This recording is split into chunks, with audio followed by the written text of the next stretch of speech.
once knew a nigga whose real name was William. His primary concern was making $1 million, being the illest hustler that the world ever seen. He used to fuck movie stars and sniff coke in his dreams. A corrupted young mind at the age of 13. Nigga never had a father and his mom was a fiend. She put the pipe down, but for every year she was sober, her son's heart simultaneously grew colder. He started hanging out, selling bags in the projects, checking the young chicks, looking for hit and run prospects. He was fascinated by material objects, but he understood money never brought respect. He built a reputation cause he could hustle and steal, but got locked once and didn't hesitate to squeal. So criminals he chilled with didn't think he was real. You see, me and niggas like this have never been equal. I don't project my insecurities on other people. He fiended for props like addicts with pipes and needles, and so he felt he had to prove to everyone he was evil. A feeble-minded young man with infinite potential, the product of a ghetto-bred capitalistic mental. Coincidentally, dropped out of school to sell weed, dancing with the devil, smoked until his eyes would bleed. But he was sick of selling trees and gave in to his greed.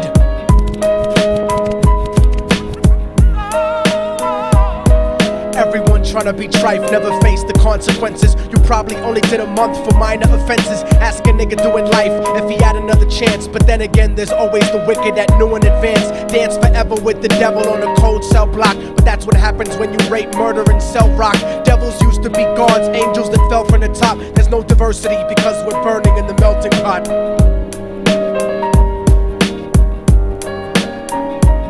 So Billy started robbing niggas, anything he could do to get his respect back in the eyes of his crew. Starting fights over little shit up on the block. Stepped up to selling mothers and brothers to crack rock. Working overtime, making money for the crack spot. Hit the jackpot and wanted to move up to cocaine, fulfilling the Scarface fantasy stuck in his brain. Tired of the block niggas treating him the same.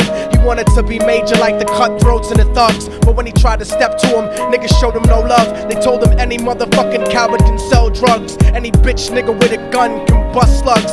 Any nigga with a red shirt can front like a blood.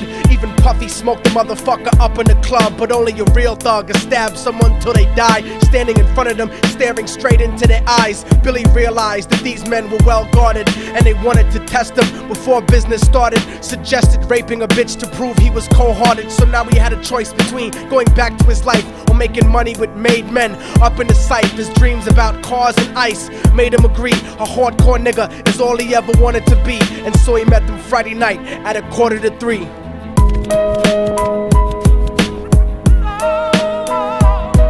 Everyone tryna be trife, never face the consequences. You probably only did a month for minor offenses. Ask a nigga doing life if he had another chance. But then again, there's always the wicked that knew in advance. Dance forever with the devil on a cold cell block. But that's what happens when you rape, murder, and sell rock.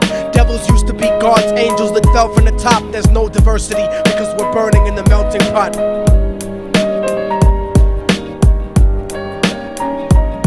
They drove around the project slow while it was raining, smoking blunts, drinking and joking for entertainment, until they saw a woman on the street walking alone, 3 in the morning, coming back from work on the way home. And so they quietly got out the car and followed her. Walking through the projects, the darkness swallowed her. They